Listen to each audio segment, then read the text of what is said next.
Hello, hello, hello, hello, colleagues, doctors, scholars, master scholars. Welcome to my podcast. I am Dr. E. Jean Pemberton of Enda's Education. So excited to have you to join and listen to this podcast. So thank you for listening to this podcast, which is part of a podcast series that provides tips to maximize your summer research.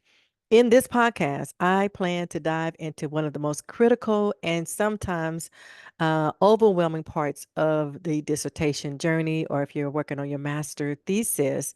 And this is in regards to data collection and analysis focused on data analysis. Focused data analysis is what I title it. So, again, this is the second part of tip number one as it relates to data collection and analysis. So my recommendation is please get your pen, your pencil, your notepad together. Of course, if you're watching this podcast, you will be able to just freeze the or what we say pause the podcast and be able to take notes. But if not, then just make sure you take notes either way, because having your own notes is going to be very, very important.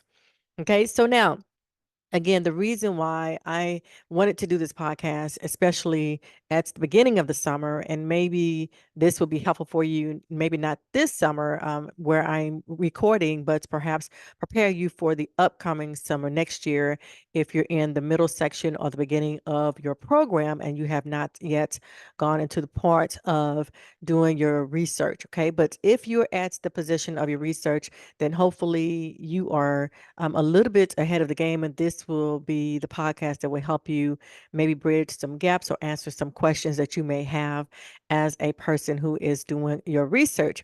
So now, whether you are just beginning to make sense of your data or knee deep in coding and charts and patterns, this episode is here to help you cut through the noise, stay aligned with your research questions, and turn raw data into meaningful insights. So again, this is really a tip for those who have already collected their data, and now we are focusing on analyzing the data that you have collected. Okay, so what I want to do is first get into or explain what focused data analysis is. And so you see, I have there, based on my own research and my understanding, as well as my personal experience or my scholarly experience, focused data analysis is a systematic approach to understanding the data that you've gathered. Okay.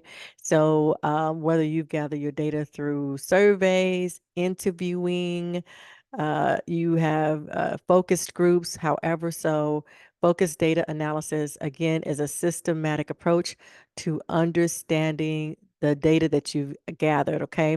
And again, this could be through qualitative methods or quantitative methods. You're collecting, you're transforming, and organizing your data in order to draw conclusions, make predictions, and drive informed decision making. So if your data is already been gathered, summer is the perfect season to sit with your data set, cleaning, coding, and analyzing, as well as interpreting without distractions. So this also includes whether you are running statistical models, writing scripts, or visualizing trends. This focused time can elevate the quality of your results. So I'm going to focus on three main categories, or provide you with three main tips as it relates to focused data analysis, and that's going to be on data cleaning and preparation.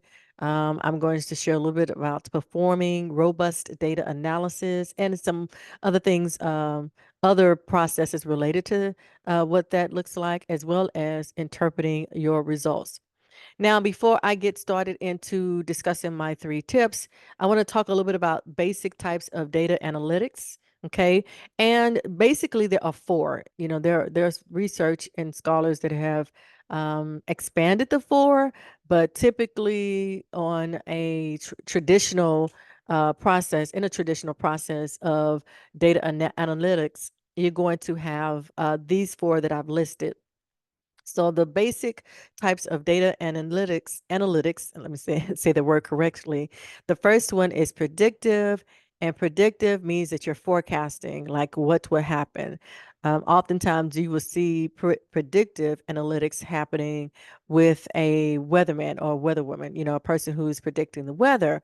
They will forecast what the weather will happen, what will happen with the weather, based on data that they have gathered. Okay, again, data analysis is what we're focusing on, the focused data analysis. So again, this key piece is, and let me bring it down a little bit. There we go. Tips for focused data analysis when predictive. The second one is what we would call descriptive. Okay, descriptive data analytics is business intelligence and data mining.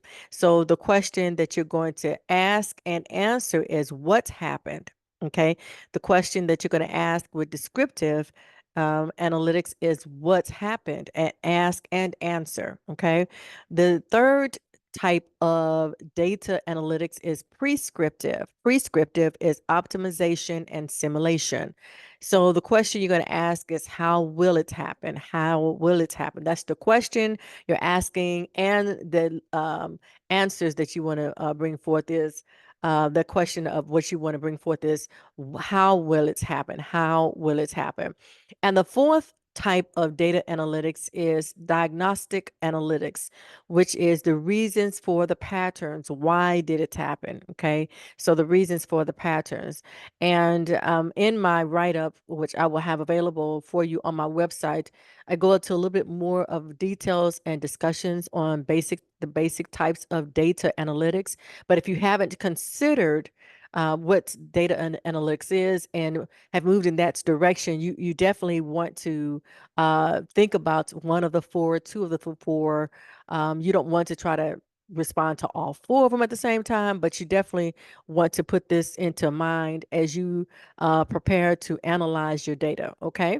So those are your basic types of data analytics. Which direction are you going to go? Are you forecasting what will happen? Are you being descriptive? What happened? Are you being prescriptive, which is how will it happen? Or are you doing a diagnostic analytics, which is why did it happen? Why did it happen? Okay. Now, let's go ahead and get started with my first tip, which is data cleaning and preparation. Data cleaning and prep. Okay. So there are 5 basic processes when it comes to data cleaning and prep. And those 5 processes I have listed are data assessment, data transformation, data validation, data enrichment, data storage. Okay, so those are basically your 5 processes when it comes to data cleaning and preparation.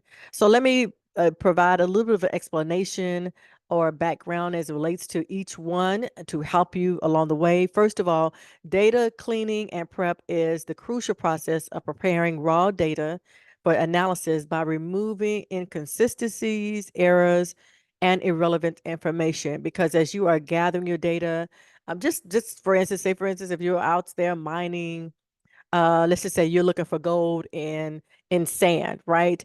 And so sometimes when you're out there and you cast your net, when you're casting your net, you're going to cast your net, and a lot of things may come through the net. You may catch a lot of things with your net, but those things that you're catching may not be what is needed for your research. Okay, so you're looking for gold, but if you get, like, say for something silver might be something you want to keep, or copper, but what if it's something plastic? Well, okay, that might not be what you need. So you want to clean out and remove anything that's not relevant to the information that you're wanting to gather. Also, errors is possible as well, because of the type of tools that you're using. So again, removing any inconsistencies, errors, and irrelevant information is important. Ensure that the data is accurate, complete, and consistent, making it ready for analysis and model building. Okay, so that's basically what data cleaning and prep is. So now let's talk about data assessment. Data assessment is identifying data quality issues like missing values, duplicates, outliers, and inconsistencies. It can be quantitative, numerical, or qualitative, which is descriptive. When we talked about descriptive analytics, and it is used in various fields like education, healthcare, and business. So example giving is including like test scores, also patient vitals or customer satisfaction surveys. Okay. So when you're doing your data assessments, you just want to look to see if there are any type of missing values, any types of duplicates. Okay. If you have someone, you may have a question that's duplicated, or you want to make sure that your responses are not duplicated. You want to see if you have any type of, like, if you have surveys, if there's something missing that brings value, you want to look at, again, this brings about the quality of your data. So again, just really, really important. And typically, if you're in this study, your studies is in the focus of education, healthcare, and business, those are typically areas that you want to look really closely at your data assessment. Now let's talk about data transformation. Data transformation, when you're cleaning your data and preparing it, is correcting any errors. Okay. So standardizing formats and reformatting your data. Data transformation involves converting data from one format to another. For instance, if you are doing a mixed methods, which is what I used for my last research, I had to transform my transcripts, my data that I received from my transcripts, to match with the data that I have with my surveys. Okay. So there are tools that you can use to help you with that type of methodology and transformation of your data. So data transformation involves converting data from one format to another to make it more usable or accessible. So I just gave you an example for that. Another example is, for instance, including converting temperature from Celsius to Fahrenheit, right? Converting a CSV file to an XML file, or standardizing names and variables across different data sets. Because again, you could be collecting data, and the way that the data is received or or you're gathering the data, your data may be in different types of formats, and it is better for you to transform your data into one type of format, so that you will have a better way of managing your data, as well as analyzing your data and interpreting your data. Okay, so again, data transformation is important. Data validation. Let's talk a little bit about data validation.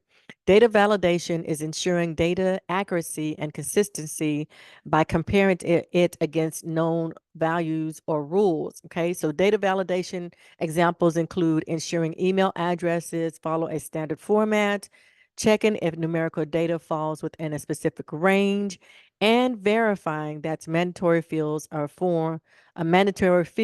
a form are filled out. So I again collected data using surveys, different types of different surveys. With my surveys, I just made sure the questions that I needed to be answered were mandatory, were my those who were participants could not skip over that question. Like, there were some questions they didn't have to respond to, and but it would, it would be helpful, like, to help me to expand and understand why they responded the way they did. But there were some questions that I needed them to respond to. So therefore, I made it a question that was required in order for them to move to the next question. Okay. So that's going to be important for you if you're using surveys. The next one is data enrichment. Data enrichment is adding relevant information from external sources or combining data from multiple sources. Okay. So, I'm trying to see, did I have to do something similar to this? I don't think in this last one. I might have. I probably did. I'm sure, to enrich my data. I'm sure from external sources, and external sources, well, combining data from multiple sources. I mean, I did, because I had both qualitative and quantitative data. So definitely combining. So data enrichment is important.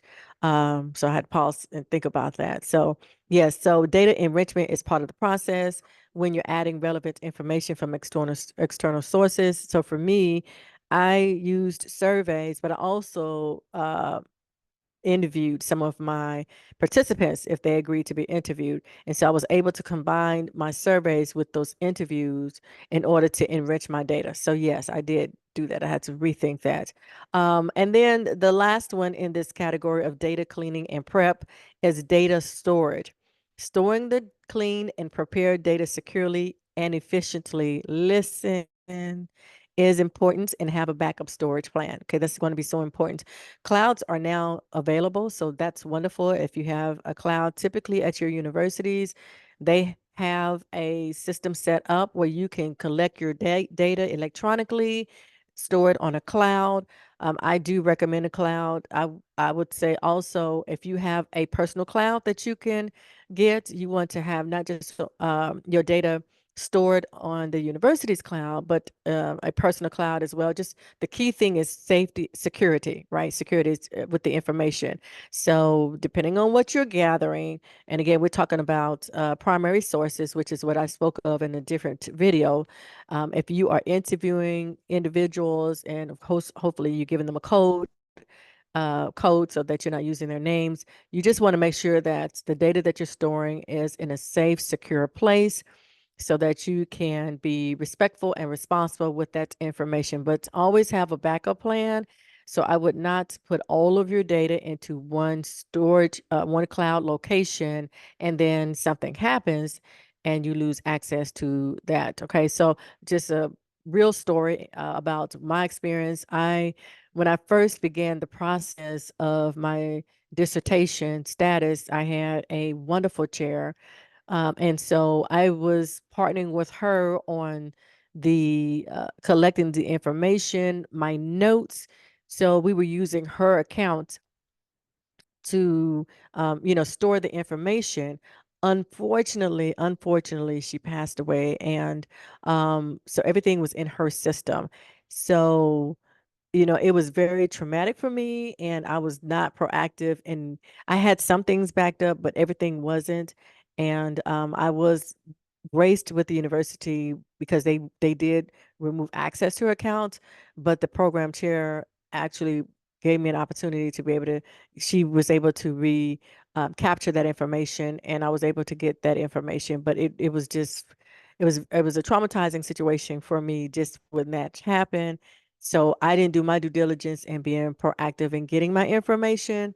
And so that could have been really, really tough if I had to start all over. And I kind of started over a little bit because I got a new chair and my direction changed a bit. But just, transparency on making sure that you have your data backed up where you have 100% access to that information even if something happens on the university level. Okay, so data storage is really important. Okay, so now the next thing I was gonna say, does anybody have any questions? But I forgot I'm not live in the class. All right, so let's talk about the next part that I want to discuss. Let me see, is going to be, we talked about cleaning and preparing your data. Now, in between, even though I didn't put this as a one of my points, I want to please still plug in the importance of choosing the right analytical approach. Okay. So align your analysis with your research questions or hypotheses so you can justify your method. Okay. So if you haven't decided what type of method you want to use, which you should have by now. But if you're not clear about the process of methods, I'm going to do a video on methodology, but I am going to again plug this in. If you have not taken a methodology class, totally highly recommend that you do so. That's going to be really important for you. You may get lost in the sauce with the class. When I first got into the class, I was like, OMG, trying to understand and gather the information. But I had an amazing professor who did a wonderful job, very patient with all of us scholars, including me, because I needed patience, in helping us along the way. And the notes that he provided for us was so useful, very useful. So when I went into the process of dissertation, I had a working knowledge of methodology. Okay. So, and then I was able to also, as part of his assignments, I understood how to navigate. And this is typically when you're dealing with methodology. And for those who are doing quantitative research or mixed methods, typically if you're writing a paper, your methodology is typically your chapter 3. Okay. So just you want to just make sure you choose the right analytical approach. Okay. And have your chair or your advisor to help you with methodology so that you can justify your methodology and everything aligns with your research questions or your hypothesis. All right, so now my second point that I want to discuss is performing robust quantitative or qualitative analysis. And again, I just kind of used what I just spoke about as a springboard into this next component of performing robust quantitative or qualitative analysis. So let me talk a little bit about the differences between the two. And I said I am going to do, and I will do a video on quantitative analysis and qualitative analysis so that you can understand what each one is, their contributions towards research, and the importance of aligning yourself and setting the foundation for your research methods.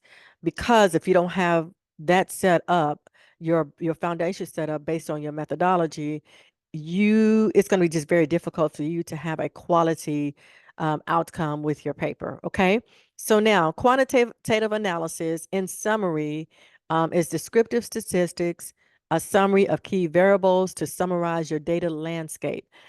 Tools that can be used to help you to analyze your data if you are taking the quantitative approach is SPSS and Excel. I used both. As a matter of fact, um, you can gather the information through SPSS and you can convert it over into Excel spreadsheet, which is what I did. I'm really good with Excel, and that's because I had a wonderful colleague who helped me along the way, along with one of my professors when I was doing my MBA program at Prairie View, who helped me to understand Excel. And the more that I work with Excel, the more I'm savvy with Excel. I know there are other programs now that are lots more advanced, but I'm just a fan of Excel. So because once you get comfortable with the program, it's just what it is. But SPSS is a known program that most universities use. And I was able to connect with SPSS. And again, that was something that I learned through my methodology class. So was grateful to be exposed to that program. And man, if you can learn SPSS is going to be real helpful for you when you collect quantitative data. Most universities, well, I don't want to say that. Some universities have licenses with quantitative data analysis programs. SMU did with SPSS. So depending on what university you attend determines oftentimes what type of programs you have access to that is free. So you don't have to pay for it because free is your friend. So just check with your program chair or your advisor to find out what programs and tools are available for you to help you as you collect your data to be able to do your data analysis. So quantitative data analysis, um, example given for tools, Excel and SPSS. There are more out there, but those are the two that I used. So that's what I presented in this podcast. Then there is qualitative analysis. So qualitative analysis is when you are code structuring, ensuring rigorous coding and theme developments or categories are put together. I did interviews, so that's where your code structuring is coming in. Okay, you got to do coding when you talk about interviewings. And then the program that I used is in Vivo. This is a newer program, and so for me, it was wonderful. There is a free version, so and then I'm sure there's a paid version. I don't believe in Vivo was not available for me at my university during the time that I was doing my research. But when I looked up like the top coding programs to use for qualitative analysis, in Vivo was one of the top ones, and it worked for me. Okay, so there are others, but in Vivo worked for me, where I was able to develop several codes and themes from my most recent dissertation. So again, if you are doing interviews, you're going to need a qualitative program that's going to help you to develop those codes so that you can see reoccurring themes and be able to develop your categories so that you can analyze your qualitative data and be able to present and discuss the results that you receive. Okay, so in Vivo was the tool that I used regarding analyzing my qualitative data. Okay, so those are the two types of data analysis that your you're focusing on is either quantitative analysis, qualitative analysis, quant or qualitative. You're going to do one or the other or both. For me, I did a mixed methods. So I had to analyze data that was both quantitative and qualitative. All right. So now the next thing, let me go here. Let's scroll down to my next oops, I'm sorry. Scroll down to my next, there we go. Okay. Trying to scroll down to my next slide. All right. So now my next slide is interpreting the results. And I have it sandwiched in between. On one side, it says use visuals. The other side is reflect, refine, and repeat. Okay. So let me talk about visuals. Visuals are charts to show trends. Okay. Wonderful thing, especially if you're writing papers and um, you want to have narratives. Narratives are important. And as a matter of fact, you're going to have good narratives because anyone that's advising you, that is overlooking your research, they are going to expect to read a good narrative of your results. But parts of your narrative should include visuals. Okay. So if you're not sure how to use charts, and this is where SPSS is really good and in vivo because those programs can help develop those charts. And all you have to do is copy and paste those charts into your report. And voila, it's a wonderful blessing. Now you need to know how to interpret the results, right? But you have visuals that are available for you. Also, as a little side note, you can choose colors, labels to enhance understanding. I would not make it too colorful. Again, this is a paper that you're writing, a professional paper. So typically the colors are like you navigate between gray, black, maybe light blue, as you can see on my report. But I'm not going to tell you not to put green or yellow, orange or anything like that. You just want to be real, real careful because also in research, colors have significance when you are using charts. Okay, so if you're using a chart and you're using colors, you want to know what the significance are with those colors, especially depending on what program that you're using, that you are researching in. Okay, so visuals are important. Now let's talk about interpreting the results.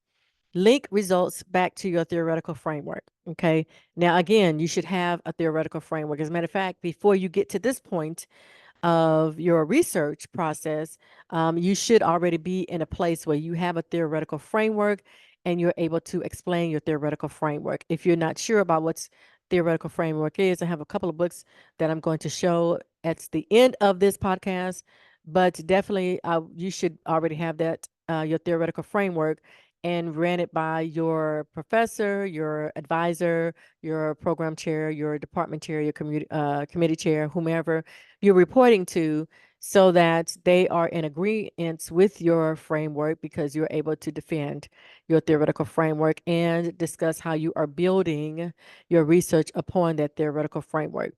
Okay, so now discuss both expected and surprising findings. A good research, you should have both findings that were expected, obvious things that you should receive in your data collection, but there should be also some surprising findings, something that is maybe an anomaly. Okay, something that you didn't expect, but can help you expand your research or ask or talk about or discuss future research, which is what you see there. Address limitations openly and suggest future research. Limitations can include the type of tools that you use, the timing that you have available for you, weather-related limitations, even your own personal biases can be a limitation itself. So all paperwork, I'm saying that like we're at a job, but all research should address some form of limitations, okay?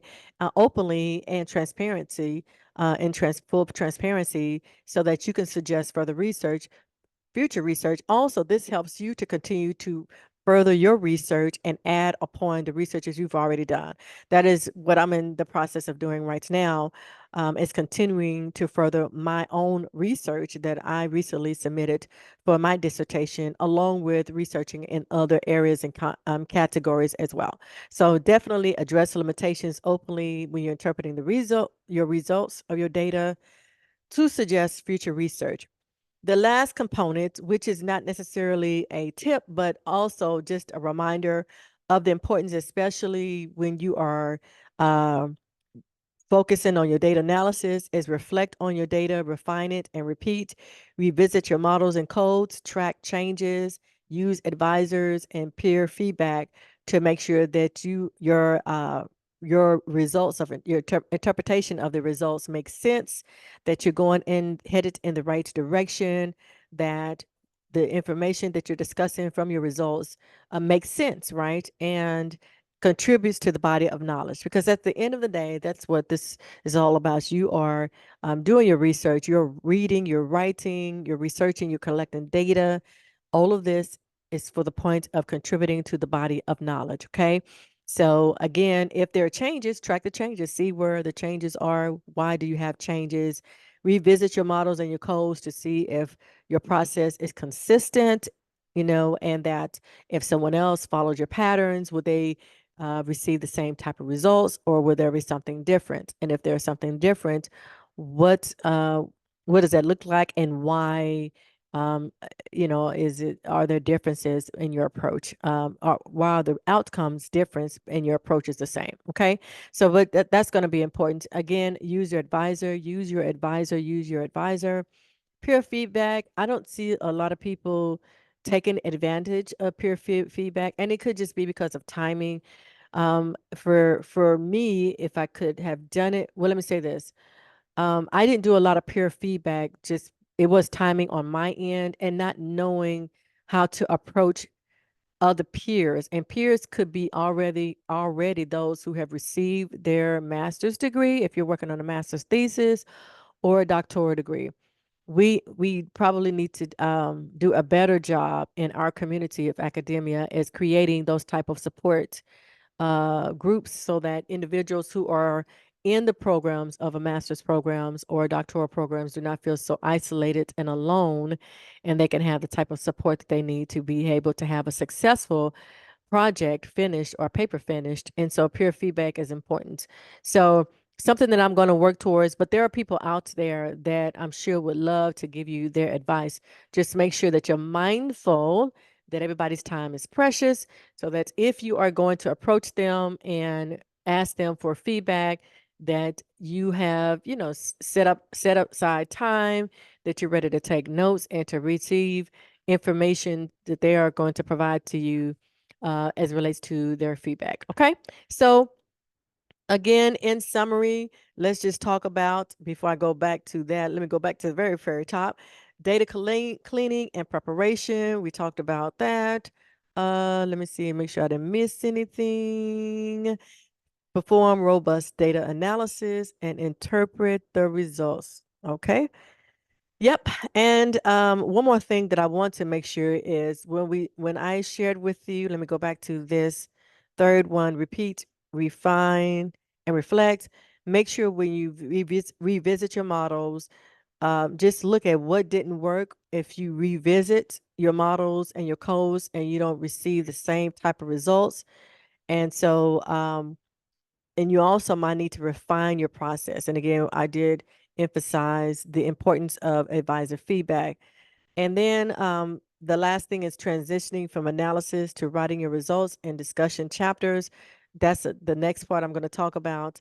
Well, that's not number 3, but I am going to visit and provide a podcast on writing, and your analysis, writing your results and discussion, the chapters and all of that. All right, so before I go into the final piece, I want to show you a couple of books that I used to help me. And if you haven't done so, maybe if you're not in the phase of your data collection analysis component, you want to, maybe I would recommend you can go to the library, your school library or your local library, and you want to get books that will help you as a researcher. Okay. So one of my favorite scholarly authors who writes wonderful books on research analytics, qualitative skills, mixed methods is John Cresswell. So I'm going to try to see if I can show the book. Let's see here. If I could, let's see. You can't see. It won't show. Okay, if I bring it closer to me. Okay, there we go. So I have to bring it closer to me. All right, so you can see here, this is a book. All right. And it's a book that I got from the library. And it's called 30 Essential Skills for the Qualitative Researcher by John Cresswell. He's a wonderful, wonderful author. I'm going to try to show it one more time because I'm using a blue screen, so it's kind of weird. All right, there we go. There we go. All right. So another one that I purchased as well, and some of these, even though I said I got them from the library, some of them I purchased from the library, right? They have sometimes the library is really good with selling books or having them on sale. And so, yes, I love to do that as well. All right. And you can go to Half Price Bookstore and get some books. Here's another book, Qualitative Inquiry Research Design. And this is by John Cresswell and Cheryl. Oh, so there it is. Mm, yep, yep, yep, yep, yep. Okay. That's another one. And I'm going to post them on my website at Enda's Education. So you can see on my website. And then a book that I got as well is a mixed methods book by Criswell and Cresswell. Research design, yes. All right. And this is my favorite. I would say my favorite is titled Research Design by Cresswell and Cresswell, and it is research design with qualitative, quantitative, and mixed method approaches. For me, really helpful because again, I did a mixed methods approach, and so that book helped me along the way. Okay, so now hopefully this video is helpful to you as it relates to focus data analysis. Again, now I can summarize what I wanted to share with you. Make sure that you set clear, achievable goals to successfully analyze your data during the summer. If the summer is when you are doing your focus data analysis, I would say also schedule focused, uninterrupted time to analyze your data. You do not want to be in the middle of analyzing your data, then you have to put it to the side to go cook, take care of family, run errands. So make sure you schedule time where you can focus, probably 4 hours if you can, or at least 3 hours. I would say maybe 3 hours, 3 to 4 days a week, if possible, if you're at this stage. But at least try to get 3 days a week, 3 hours, 3 days a week. That's not much. That's only 9 hours, but it takes a lot more time. So if you can do it during the summer where you're not enrolled in school, this this would be a perfect time for you to do it. Also, use tools to stay organized. I talk about a calendar. Put yourself a calendar together, and on the calendar, just first of all, write down your overall goals, break your overall goals into two components. And then in those two components, if it's during the summer, then it's two components for June and July. And then in June and July for each month, you want to break it into your to-do list into four components because there are 4 weeks in June, four components for July. Therefore, by the end of July, you should be able to see yourself making great progress regarding maximizing your summer research with data collection and analysis, especially if you're focusing on data analysis. Okay, so that's going to be really, really important. All right, so make sure you use tools to stay organized. Create yourself a logistical checklist. That's going to be helpful. I created a checklist as well. Again, I always talk about plan your work your plan, stick to it, reach your goals. You can see my little picture there to just encourage you as well. All right, and at the end of the day, if you are in the summertime, or even if this is the spring or the fall, make sure that you set time, allot time to have some fun. You've got to enjoy life just a little bit. So have a little bit of fun so you can get back into the game plan of taking care of business of academia. Okay, so set time, go to the movies, go skating, eat ice cream, hang out with some friends, and then get back into business so you don't find yourself just wore out, find yourself just overwhelmed with taking care of the business of academia. Okay, so make sure you have fun. All right, well, thank you so much for listening to my podcast. Please do me a huge favor, huge favor. Please like this video. Please share this video with someone who you know would benefit from this video. And then also subscribe to my channel so that you can receive notifications of future podcasts that I am going to record for you and drop as well. Thank you so much for listening again. Happy researching and enjoy your summer.